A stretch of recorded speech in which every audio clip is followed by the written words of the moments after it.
जी क्या हाल है मेरे शाही लोग। Welcome to our channel we लोग। मैं हूँ आपका शाही दोस्त साकिब हारून और मेरे साथ मौजूद है बड़े चुलबुले से, बड़े मासूम से, क्यूट से वासे देवी। बासित देवी। इतनी सी ये चुई जी है। बासित भाई कैसे हैं आप? खैरियत से मैं हैं? ठीक हूँ, आप कैसे हैं? सर मैं वैसे हूँ जैसा आपने छोड़ा था और अल्लाह का शुक्र है बेहतर है। लेकिन एक बात है जो मैं आपसे कहना चाहता हूँ। हाँ बोलें।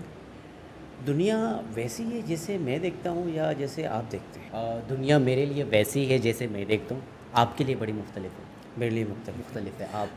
अच्छा, मुख्तलिफ मेरे लिए कैसे हैं? आपके लिए इस तरह से मुख्तलिफ है कि आपने जो बचपन गुजारा है वो हम्म। मैंने नहीं गुजारा। ओके। जो लोग आपके इर्द गिर्द थे वो मेरे इर्द गिर्द नहीं थे। जो तजुर्बे आपके हुए वो मेरे नहीं हुए। तो ये फ़र्क है।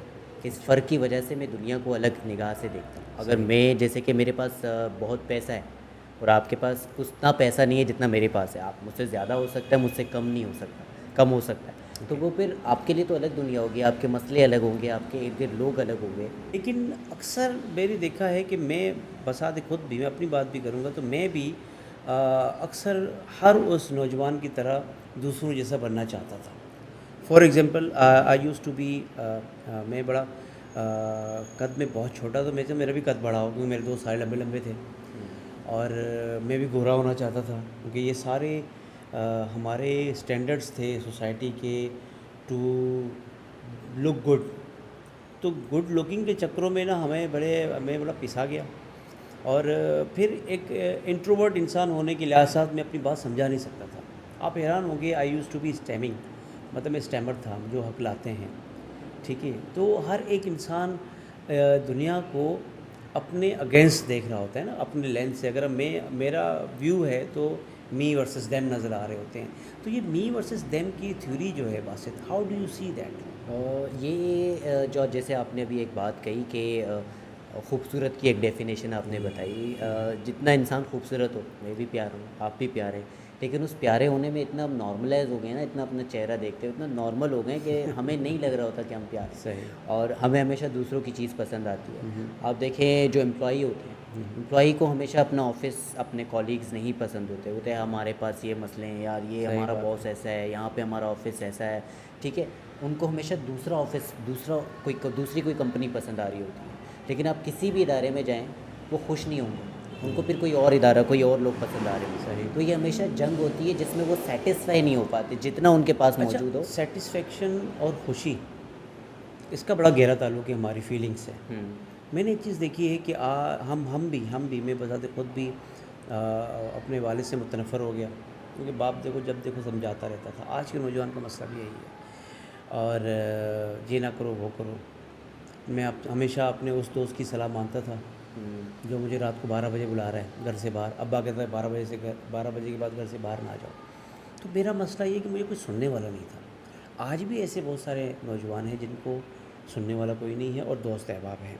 अब दोस्त अहबाब में दो कैटेगरी होती हैं।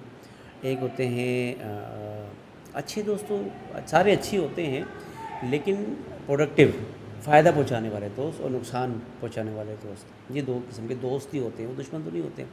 खाओ आप, क्या आपकी लाइफ में भी ये कोई साइकिल गुज़रा, ये फ़ेज़ गुज़रा आपने? डिड यू एक्सपीरियंस सच और थिंग? सुनने की जहाँ तक बात है कि हमारे यहाँ पे सुनने वाले लोग नहीं हैं। जो चीज़ सबसे ज़्यादा मुझे इरिटेट करती है वो ये है कि मैं आपके पास आऊँ और मुझे सिर्फ सुनने वाला चाहिए और मैं आपको अपना मसला सुनाऊँ।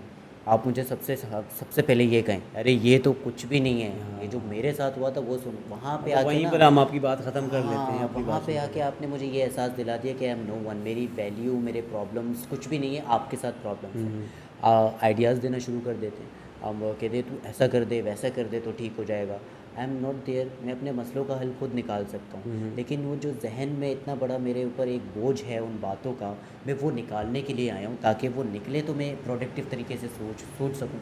तो हम्म। दोस्तों में ये है कि जब आप किसी अकेले में किसी दोस्त से मिले, एक्सपीरियंस कर लें, तो वो दोस्त आपकी बात सुन लेता है। लेकिन जब ग्रुप होता है तो उसी अकेले वाली बात पे आपका मजाक उड़ाया मजाक जाता उड़ाया है। जाता है। सो वहाँ पे कंफर्ट लेवल टूट जाता है। दोस्तों से उस तरह से बातें आजकल मुझे लगता है इर्द गिर्द नहीं की जाती, हम्म। और जिससे आप कोई फ़ायदा उठा सकें। मजाक की हद तक, तफरी की हद तक दोस्ती ठीक है। What what does a child feel कि वो सुबह उठता है, घसीट कर अम्मा स्कूल ले जा रही है। हम्म। हमारी अपब्रिंगिंग का एक प्रोसेस देखें।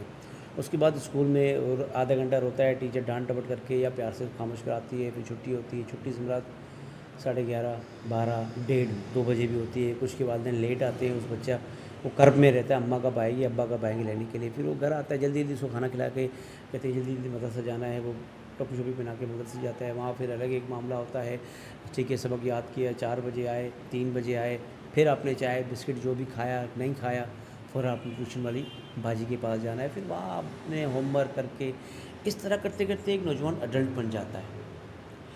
डोंट यू थिंक कि इस मेन पीरियड जो होता है एक इंसान का, जहाँ वो अपने बिलीव्स नौजवान होकर बन जाता है 14 साल 15 साल तक, उसमें पेरेंट्स के साथ जो इन्वॉल्वमेंट है उसमें कितना बड़ा गैप नहीं आ जाता?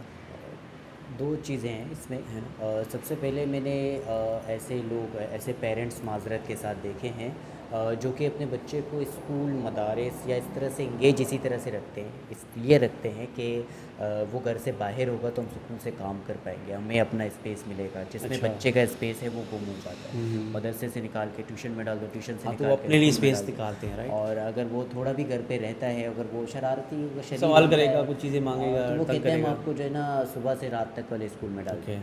दूसरा ये है कि हर माँ बाप चाहता है कि उसका बच्चा अच्छा हो। वो किसी अच्छा। को देख के अच्छे की डेफिनेशन बना लेते हाँ, हैं। हाँ, डॉक्टर्स हो गए, इंजीनियर हो गए, जिनके पास बड़ा घर हो गया, बड़ी गाड़ी हो गई, तो उनको वो देख रहे होते, इस निगाह से देख रहे होते कि ये मेहनत करके उस तरह से बनेगा, हाँ, हाँ। जिसके अंदर बच्चा वो इन्जॉय नहीं कर पाता। हमारे सही। पास ये लाइफ साइकिल सिर्फ वो स्कूल तक नहीं, स्कूल के बाद कॉलेज में भी इसी तरह से, फिर कॉलेज के बाद एक रिस्पॉन्सिबिलिटी भी आ जाती है, घर भी संभालना है, पढ़ना भी है, फिर शादी हो जाती है, फिर बच्चे हो जाते हैं। उसमें वो मी टाइम है ना, मी टाइम नहीं है, सही। दैम टाइम होता है। तो इसीलिए मैं उनके ख़िलाफ़ खड़ा हो जाता हूँ, versus them. That's why it is according to me. आप मुझसे इख्तलाफ भी कर सकते हैं, शायद इसीलिए मी वर्सेस देम है, क्योंकि इन लोगों ने मेरी सारी स्पेस ऑक्यूपाइड कर दी।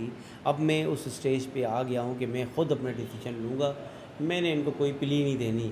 और चाहे मुझे वो फादर है, मदर है, या कोई भी है। मदर के लिए सॉफ्ट कॉर्नर पे भी रख जाता है, वहाँ भी वो अम्मा को कन्विंस कर देता है कि भाई हाँ। मैं यही करूँगा।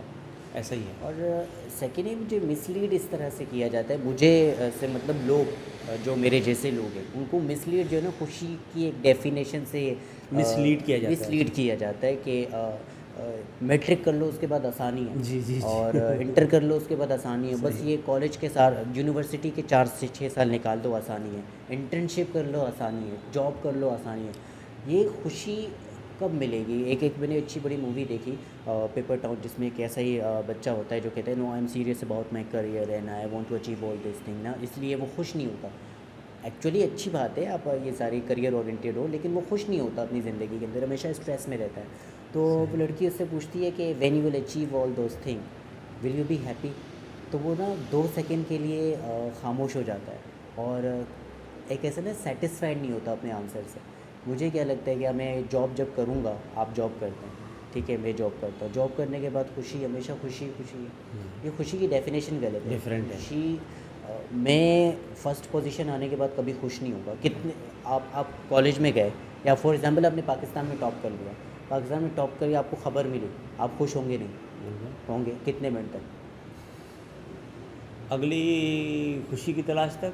अगली खुशी की मतलब आप खुश रहेंगे अगर अगली खुशी आपको 1 साल बाद मिली तो नहीं, क्या? नहीं। कितने मिनट तक आप खुश रहेंगे? एक महीना, 2 महीना, 1 महीने के बाद। और जब उसके तक बाद शायद तारीफ़ करें तब तक। हाँ, और नहीं करते, भूल जाते हैं, अगले दिन भूल जाते हैं। उसके बाद जो है ना क्या होगा कि अब आप अगले रिजल्ट का इंतज़ार कर रहे Okay. हो, अगले किसी अचीवमेंट का इंतज़ार कर रहे हो। अचीवमेंट और खुशी को हमेशा साथ मिलाओगे ना, कभी खुश नहीं हो पाओगे। मैंने ये देखा है, क्योंकि अचीवमेंट कितनी भी बड़ी हो, होती है हमारे कदमों के नीचे, और मिल जाए तो उसके बाद उसकी वो वैल्यू नहीं रहती।